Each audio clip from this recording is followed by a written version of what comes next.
Η τρούφα της Πιερίας με τους τρουφοσυλλέκτες της σας προσκαλούν να γνωρίσετε την τρούφα στα μονοπάτια του Ολύμπου. Μεθαύριο Κυριακή, 11 Μαρτίου, 9 το πρωί, θα διεξαχθεί κυνήγι άγριας τρούφας με ειδικά εκπαιδευμένα σκυλιά στα δάση του Ολύμπου. Στις 9 το πρωί, άσκηση πεδίου, παρατήρηση της χλωρίδας και συλλογή τρουφών αυτής της εποχής, αναγνώριση των εμπορεύσιμων ειδών, αναφορά στα χαρακτηριστικά τους και επίσκεψη σε βιοτόπους όπου φύονται, λεπτομερής παρατήρηση της χλωρίδας και των στοιχείων που είναι απαραίτητα για την ανέβρεση και τη συλλογή τρουφών, τρόπος εργασίας με τα ειδικά σκυλιά σύμφωνα με τη ράτσα και τον χαρακτήρα τους, επιλογή 2 διαφορετικών σκύλων, ώστε να είναι ευδιάκριτες οι διαφορές τους κατά το κυνήγι της τρούφας.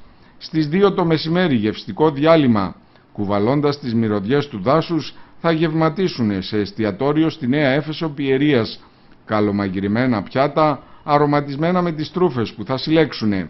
Τέλος, στις 3.30 θεωρητικό επίπεδο, παρουσίαση της καλλιέργειας της τρούφας με πλούσιο φωτογραφικό υλικό, ανάλυση της ιδιαιτερότητας, εδαφολογικά στοιχεία, οικολογική ζώνη και κόστος εγκατάστασης.